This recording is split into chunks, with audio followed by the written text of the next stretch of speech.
I'm Steve from the Celtic Farm, and this is a short video in our gardening workshop series. Today we're going to talk about one of my favorite subjects, irrigation.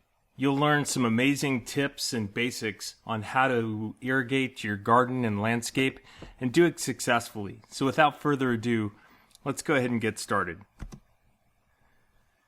I always like to start my sessions with a definition of the topic, and here I present the Merriam-Webster definition of irrigation.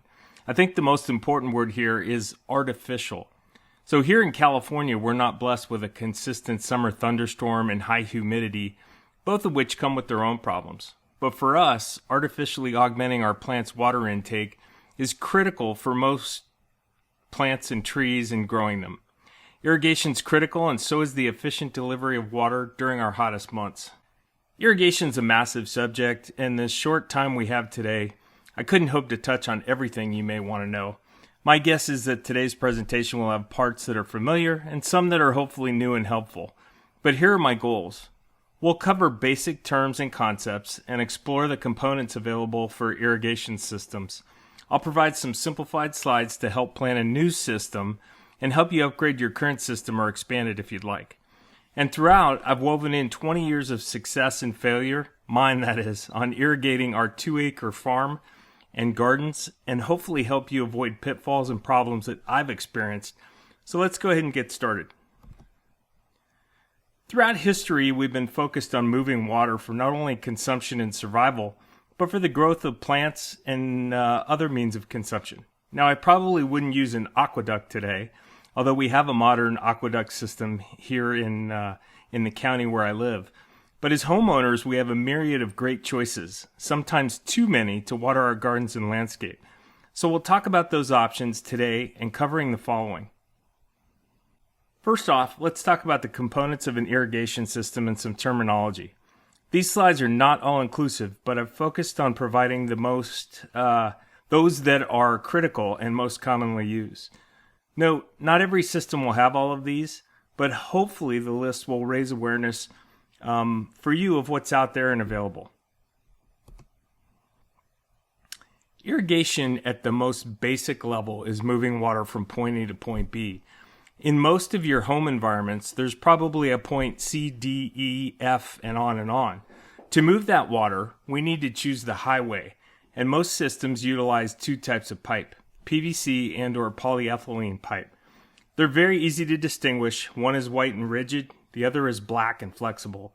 Both come in a variety of sizes and lengths, and typically larger sizes are utilized for runs from the source to the start of the delivery system. More on that in a minute. A few details to understand.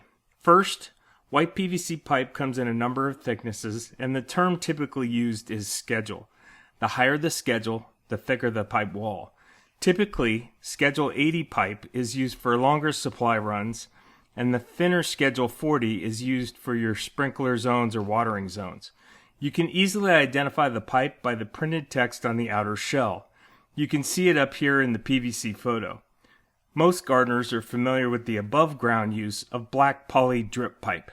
It's typically not used underground because it's very flexible, but note you can buy thick poly for underground runs through tricky areas with existing underground structures like rocks, stumps, etc. Poly is easy to work with, and your local stores will carry all the right sizes for your projects. Filters are often overlooked when using a domestic water supply, as it's assumed that it's contaminant-free. I always recommend using some type of filter, as calcium or rust buildup or particles of any size can cause major issues with a drip system. There are two main types of irrigation filters, mesh and disc. Most home systems can use a mesh filter. They're cheaper and widely available. The table on the slide shows the proper mesh size for the sprinkler delivery type. Disc filters are preferred for dirty water that has biological elements. So if you have a ditch water or a shallow old well or cistern, this may be your best option. Filters should be cleaned on a regular schedule, and you can have blockages occur typically on the hottest days. Another important component that's often overlooked quite often is the pressure regulator. If you have a drip system, this is absolutely required, and without one, you could have a system blowout or rupture of your drip tubing and components. Typical water supplies from the home are in the 40 to 60 psi range, which is 2 to 6 times the max pressure for drip irrigation. Understand that the system may not pop initially, but over time with expansion and contraction due to heat and cold, weak points will eventually fail, and it usually happens when you're on vacation or gone for the day. Always use one of these in your zones for drip. They're easy to install, and some of the filters you can buy have them internally to make it simple. You can buy them threaded for a hose setup, or like the one on the right, you can add it to your PVC flow and irrigation design. An anti-siphon or backflow preventer can prevent the movement of pipe, hose, and tube water back into your domestic water supply. Think about that soaker hose in the garden where you just applied your special, almost patented mix of compost tea and fish emulsion flowing into your ice maker on a hot day. Not fun, although there might be some health benefits. Insert dad joke. You should have these all on your hose bibs and irrigation lines. Sprinkler valves, for the most part, you can buy them with this function built in. For the simplest drip setup, your valve is your hose bib and the timer is you. If you want to automate your irrigation, timers and valves can chop up your yard into watering zones that let you control the delivery of water and automate the task. They can be separate components, such as valves controlled by an electric timer system, or they can be combined like the one up top. These combined units are great for areas away from an electrical source. I use them in remote garden areas where it's prohibitive to run pipe and electrical lines.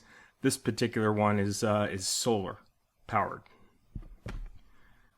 Sprinklers have come a long way since I was a kid. I remember the days of brass sprinklers and you had two choices, a Rainbird impact sprinkler or a fixed spray head for your lawn. Today, there are so many specialized sprinklers for just about any need, pattern, or area. I think we're all familiar with most. I'll focus on one type, and that's relatively new, rotary multi-stream. These are fantastic for water conservation and really will water just about any shape as well. They're highly adjustable, and you can have square pattern heads. You can purchase for rectangle or square beds, as I mentioned, which is really nice. The newer ones reduce flow by about 60%, and the efficiency is improved by 30%. So you can really save some money on your water bill, especially in areas where you've got times when you can't water. So they can just slip on into your existing pop-up sprinkler bodies as well, and it's an easy upgrade. You can find out a lot about that out there on the internet. If you're like me and love to go to the big home improvement stores, you're probably overwhelmed in the drip irrigation section. Essentially, if you can imagine it, it exists. Just a little terminology here, starting with connectors. These are essentially components that let you link different tubing and pipe types. They come in different configurations, 2-prong, 3-prong, crosses, etc. Transitions are components that let you go from different pipe types to different thread types and different sized tubings. This one here is a pipe thread to 5/8 tubing. And finally, emitters are the things that deliver the water. On the screen is one I use most, which is what's called a flag dripper. They can be pressure regulating, which ensures delivery in your drip zone, and they can also be cleaned by twisting the flag and pulling. One other mention here is an emitter type that has made my watering extremely efficient, especially in my large fields. It's called drip tape. Drip tape is a thin tubing that has emitters spread evenly along the line. The emitters are built in, and this type of setup is great for growing crops or flowers in long lines or beds. Many gardeners assume that what you see is what you get with drip irrigation. What you see on the surface is not exactly what you get over time. It's kind of like an iceberg where there's more of the story underground. The first challenge is to determine your soil type. So most of California or my county is somewhere between loam and clay. If you look at this simplified graphic, you can see a close approximation to the effect of gravity and resistance in the soil as water drips and seeps over time. You can see there's definite expansion pattern, which is really more like an onion shape. Why is this important? Well, It'll help you with spacing your emitters and lines, but more importantly, how to space for your different stages of planting. Think about seedlings and how close the emitters will have to be initially, and then at maturity. Just food for thought when you think about the root systems. If you grow seedlings, you'll need to have closer emitter spacing than if you have mature plants. So that's the end of our components section and some quick tips. First off, the web is great for finding just about any type of irrigation component you want. But beware, there's a ton of cheapo components at play. Most of these components are shoddy quality and will get you in trouble, or worse, they'll kill your plants. I always recommend buying name brand components. They're tested and have some quality process associated with them in their manufacturing. The next two items bear repeating, but it's recommended to always use a filter and a pressure regulator to prevent failure of your system and a massive water bill. If you have fluctuating elevation, like a rolling field or stairs in your garden that you want to make sure that you use pressure compensating emitters, which will help ensure equal delivery and pressure of the water at output. Finally, as mentioned, drip tape is a great option, especially for those of you who have large areas or row crops. It can be a low-cost way to deliver drip irrigation to your crops and garden. So let's move on to the planting stage. One of my favorite planting quotes is from Benjamin Franklin. By failing to prepare, you are preparing to fail. Like any other project, irrigation planning and preparation is critical. Over the next few slides, we'll discuss some planning guidelines that can help on any watering project. To start, there are some basic limitations. I would always suggest you draw the line that you won't cross and know when to hire a professional. For me, it's typically 220-volt wiring and pump work. I am not an electrician, and I'd rather pay someone who knows what they're doing than to short out my system or hurt myself. So, common sense, right? But with irrigation, maybe you sub out the stuff you don't want to do. I, for one, don't want to dig a 100-foot trench. So pick and choose what you can sub out to contractors. Second is cost. Irrigation project costs can add up quickly. So run some quick numbers to calculate what it'll cost. It would really stink to run out of funds halfway through a project. You can also sequence your project over a few months to stay on budget. What's your goal for the project? To stop hand watering craziness and save some time in your day? I have a saying I always repeat with my wife when we leave the nursery with another 5 new plants. In our area, if it's not on automated water, it's destined to die in the heat. Lastly, most of the new irrigation techniques and sprinklers can save you a ton of money, as mentioned.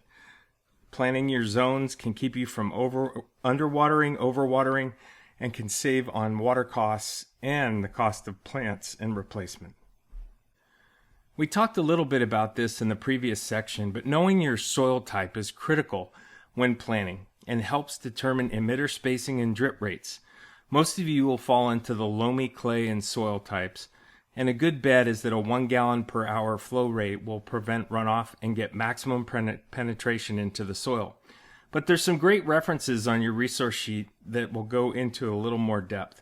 Just know that it's better to water slow for long periods than to water fast for short periods in most cases. Moving on to water sources, in my county there's multiple sources. So I know for my property I have a domestic well, an old hand-dug irrigation well, and ditch water access, which is essentially canal water. These 3 different sources have different flow rates, different water characteristics, and overall storage limitations, so I typically have to choose wisely on what water source I use. The pressures are different, and the fouling and filtering requirements are different as well. You may not have these problems if you're on city water or you live in a metropolitan area, but where your water comes from will determine specific design elements you'll need to discuss and think about. Now, I'm not going to get too mathy here, but this is some basics you need to be concerned, some basic items you need to be concerned with.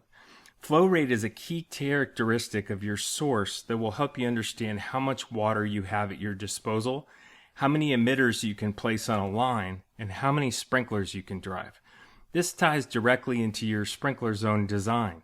To figure out, there's a simple test using a 5-gallon bucket and a stopwatch. Essentially, you time how long it takes to fill the bucket. Use the first equation to figure out your gallons per minute and gallons per hour. Most homes will be in the 6 to 12 gallon per minute range. If you have a low flow well, you may be under 5. So how do you use this info? So here's a quick example of how we can use it. I grabbed the technical specifications off of Rainbird's site for an impact rotary just for illustration purposes. You can see that at the particular flow rate, you can put one large Rainbird sprinkler, or you can put some water saving nozzles in, and you can actually put 4 in a zone. So just some things to think about as you're doing the design.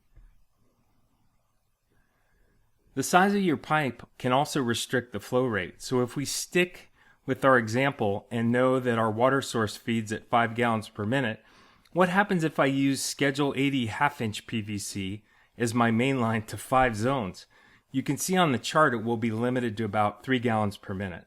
So using this chart, I can figure out what type of pipe to use. Typically, an irrigation system will use 3/4 or 1-inch pipe, sometimes 1 1/4, depending how many zones you have and the flow rate. Now, if you hate math and just want some basic rules of thumb and just want the lowdown on drip irrigation, this is my favorite slide. The 200-200 and 30-30 rule will be adequate for any drip system you put in.